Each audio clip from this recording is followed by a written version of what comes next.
Hello dear students, mission classes में करता हूं मैं एक बार आपका फिर स्वागत। और आज हमारा टॉपिक रहने वाला है कंपनी अधिनियम 2013। सबसे पहले हम बेसिक टूल्स से उठाते हैं। कंपनी एक्ट 2013 कब से प्रभावी हुआ है, इसके बारे में हम चर्चा करते हुए हम सीधे इसकी अनुसूची, धाराएं, अध्याय पर सब पे विषय से एक विषय पर चर्चा करने वाले हैं आज। तो अब लेट्स स्टार्ट हम करते हैं अपने टॉपिक के लिए। सबसे पहले कंपनी एक्ट 2013, इससे पूर्ववर्ती अधिनियम था हमारा कंपनी अधिनियम 1956। कब ये बना है कंपनी एक्ट 2013, उसके बाद में जो अभी वर्तमान में चल रहा है। इस वर्तमान में चलने वाले अधिनियम में मैं बताने वाला हूं आपके लिए कितने अध्याय हैं, कितनी धाराएं हैं, कितनी अनुसूचियां हैं, उसके बारे में हम विशेष चर्चा करेंगे। साथ ही साथ एक विशेष बात और मैं आपके लिए बता रहा हूं, राष्ट्रपति ने इस एक्ट पर यानी इस अधिनियम पर किस तारीख को हस्ताक्षर किए। तो राष्ट्रपति द्वारा इस पर हस्ताक्षर कब किए गए हैं?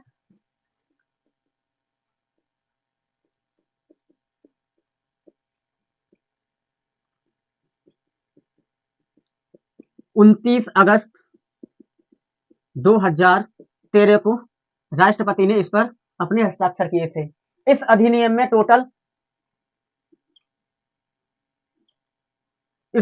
टोटल 7 अनुसूचियां हैं, 470 धाराएं हैं और 29 अध्याय हैं। 2013 एक्ट है हमारा, राष्ट्रपति ने हस्ताक्षर 29 अगस्त 2013 को किए हैं। इस एक्ट में 7 अनुसूचियां हैं, 29 अध्याय हैं और 470 धाराएं हैं। अब बात करेंगे हम कंपनी की कि कंपनी को कहां पर रखा गया है, किस धारा में रखा गया है। तो कंपनी के सामान्य परिभाषा देते हुए हम इस अध्याय को आगे बढ़ा रहे हैं।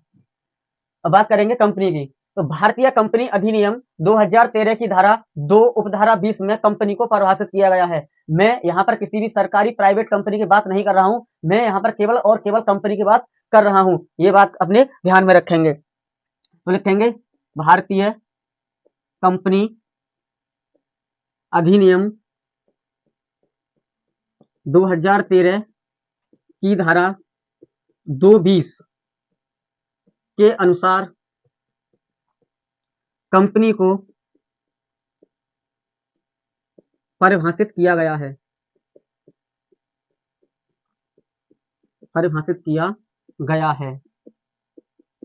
आपको लिए इतना विशेष ध्यान रखना है। इसके ही आगे हम बढ़ते हैं।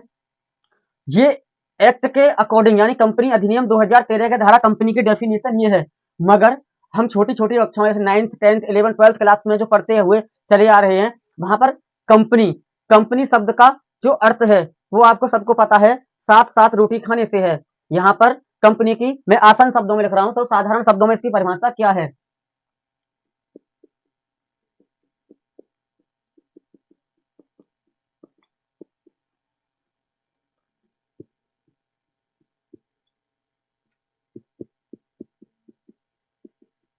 साधारण शब्दों में दो भागों में इस कंपनी को 2 भागों में विभक्त किया गया है।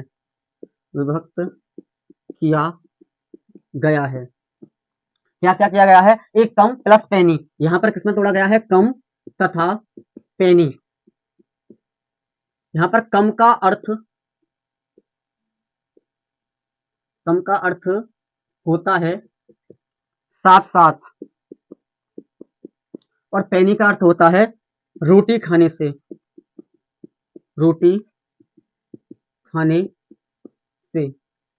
प्राचीन काल में जब व्यापारी वर्ग दोपहर के भोजन के समय आपस में जब बातचीत किया करते थे, वो व्यापारिक मुद्दों पर बात करते थे। इस कंपनी शब्द की उत्पत्ति वहीं से हुई है। कंपनी शब्द को वैसे लैटिन भाषा के शब्द से लिया गया है। इसके आगे हम फिर बढ़ते हैं। अब मैं जो बात करने वाला हूं वो सरकारी, प्राइवेट और जो अन्य प्रकार की कंपनियां हैं उनके बारे में यहाँ पर मैं बात करूंगा। सबसे पहले हमारी कौन सी कंपनी रहने वाली है? सबसे पहले हमारी कंपनी रहेगी सरकारी कंपनी। तो सरकारी कंपनी में क्या है, यहाँ से लिखना चालू करूंगा मैं। सरकारी कंपनी क्या है? तो भारतीय कंपनी अधिनियम की धारा 2 की उपधारा 45 में सरकारी कंपनी को परिभाषित किया गया है। भारतीय कंपनी अधिनियम की धारा दो उपधारा 45 में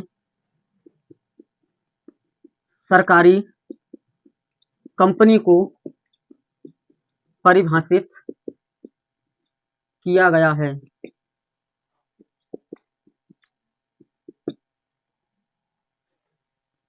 इसके अलावा अगर मैं सरकारी कंपनी की बात करूं तो एटलिस्ट यानी कम से कम 51% जो इन्वॉल्वेशन रहता है यहाँ पर केंद्र सरकार या दो राज्य सरकार या किन्हीं के राज्य सरकार और एक केंद्र सरकार का होता है, वही कंपनी हमारी सरकारी कंपनी की कैटेगरी में रखी जाती है। तो इस चीज को भी नोट करेंगे। तथा जिस कंपनी में 51% या इससे अधिक पेड अप शेयर कैपिटल यानी प्रदत्त अंश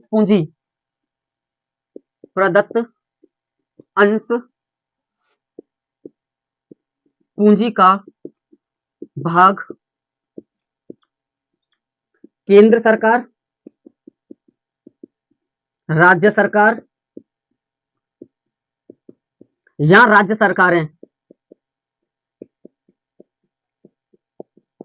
जहां पर 51% या इससे अधिक का इन्वॉल्वेशन एक कंपनी में कुल पेड अप शेयर कैपिटल यानी प्रदत्त अंश पूंजी का होगा, जैसे केंद्र सरकार, राज्य सरकार या राज्य सरकारों के बीच में, उसके लिए हम सरकारी कंपनी कहते हैं। अब हम बात करेंगे निजी कंपनी की। निजी कंपनी क्या होती है, तो इसके लिए मैं थोड़ा रफ करता हूं और फिर आपके लिए आगे बढ़ते हैं। निजी कंपनी, जैसे कि इसके नाम से ही आपके लिए आदेश हो रहा होगा कि निजी कंपनी क्या है, किसी व्यक्ति विशेष के द्वारा किसी, सबसे पहले इसकी एक खास बात होती है, इसकी एक कैरेक्टरिस्टिक भी है कि निजी कंपनी कभी भी पूरा विवरण, जिसको हम इंग्लिश में प्रोस्पेक्टस कहते हैं, उसको निर्गमित नहीं करती है।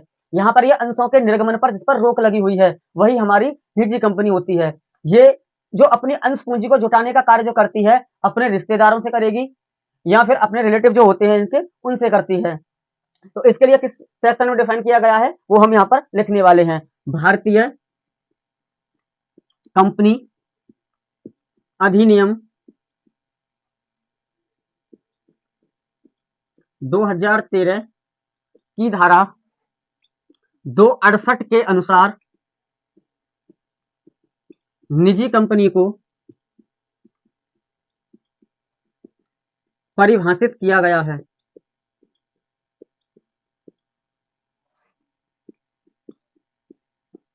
निजी कंपनी को परिभाषित किया गया है।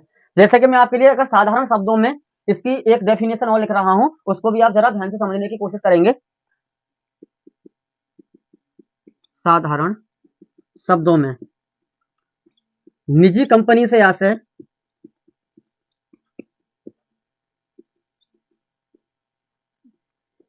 उस कंपनी से है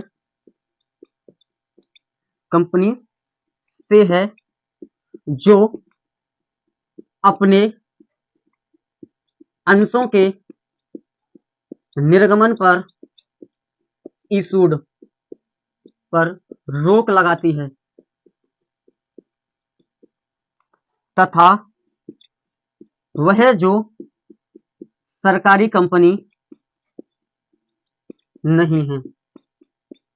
साधारण शब्दों में इसकी डेफिनेशन आप इस तरीका से समझ सकते हैं। निजी कंपनी से आशय उस कंपनी से है जो अपने अंशों के निर्गमन पर, क्योंकि इसके लिए सीधा सीधा बोला गया है कि ये कंपनी प्रोस्पेक्टस जारी नहीं कर सकती है। जब प्रोस्पेक्टस जारी नहीं करेगी, प्रविवरण जारी नहीं करेगी, तो ये अंशों का निर्गमन नहीं करेगी। लेकिन ये अपनी पूंजी की जो व्यवस्था है, वो अपनी पूंजी की व्यवस्था कहां से करती है, ये अपने रिश्तेदार या जो इसके पास पड़ोसी होते हैं, वहां से ये अपने अंश पूंजी का जो संचालन में लगने वाली पूंजी है उसके लिए इकट्ठा करती है, तथा वह जो सरकारी कंपनी नहीं है। धारा इसकी कितनी है, 268, निजी कंपनी को परिभाषित 2013 में इसमें किया गया है। अब हम एक विशेष टॉपिक लेने वाले हैं, ओपीसी। ओपीसी यानी वन पर्सन कंपनी, जिसके लिए कंपनी एक्ट 2013 में एक नया एस्टेब्लिशमेंट दिया गया और जिसके आधार पर हम डेफिनेशन लिखने वाले हैं। यहाँ पर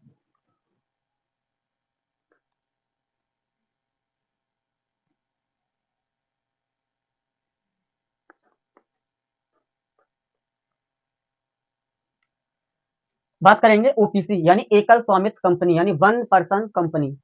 हम लिखता हूं ओपीसी यानी एकल स्वामित्व कंपनी। एकल स्वामित्व कंपनी से सीधा सीधा आशय है कि इसका केवल एक ही स्वामी है। मैं आपके लिए बता दूं, यहाँ पर सरकारी कंपनी या सार्वजनिक कंपनी में जो संचालन होते हैं वो कम से कम 3 होते हैं संचालनकर्ता। यहीं अगर मैं निजी कंपनी की बात करूं तो निजी कंपनी में संचालनकर्ता कितने होते हैं? कम से कम 2 होते हैं, मगर ओपीसी में एक ही संचालनकर्ता होता है और इसकी बीओडी यानी बोर्ड ऑफ डायरेक्टर की मीटिंग भी इसके लिए अनिवार्य नहीं होती है, क्योंकि एक ही स्वामी होने के कारण ये बोर्ड जो होती है वार्षिक साधारण सभा एजीएम वो एनुअल जनरल मीटिंग नहीं कराती है। आपके लिए विशेष ये भी ध्यान रखना है। तो इसमें लिखेंगे भारतीय कंपनी अधिनियम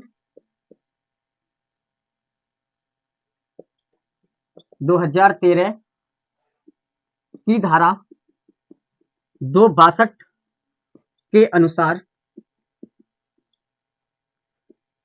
ओपीसी को परिभाषित किया गया है। ओपीसी को इसमें रखा गया है 262 में रखा गया है। इसके आगे आती है हमारी पब्लिक कंपनी यानी सार्वजनिक कंपनी, उसको भी मैं लिख देता हूं पब्लिक कंपनी। सार्वजनिक कंपनी भारतीय कंपनी अधिनियम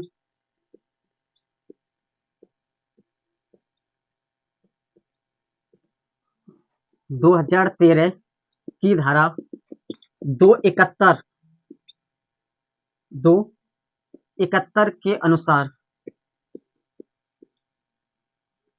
सार्वजनिक कंपनी को परिभाषित किया गया है। सार्वजनिक कंपनी को परिभाषित किया गया है। एक आती है आपकी विदेशी कंपनी यानी फॉरेन कंपनी। विदेशी कंपनी, विदेशी कंपनी के लिए धारा 2 सब सेक्शन 42 में परिभाषित किया गया है। विदेशी कंपनी धारा 2 सब सेक्शन 42। और एक आती है हमारी सूत्रधारी कंपनी। सूत्रधारी कंपनी, इसके लिए 2 सब सेक्शन 46 में परिभाषित किया गया है। सहायक कंपनी 287 में परिभाषित किया गया है। धर्मार्थ कंपनी 2:8 में परिभाषित किया गया है। इसके अलावा आती है हमारी धर्मार्थ के बाद आती है हमारी लघु कंपनी। लघु कंपनी 2:85 में परिभाषित किया गया है। मृत कंपनी धारा 455 में परिभाषित किया गया है। फिलहाल के लिए इस कक्षा में इतना ही। मिलता हूं एक नई वीडियो में। Bye bye, take care, good day.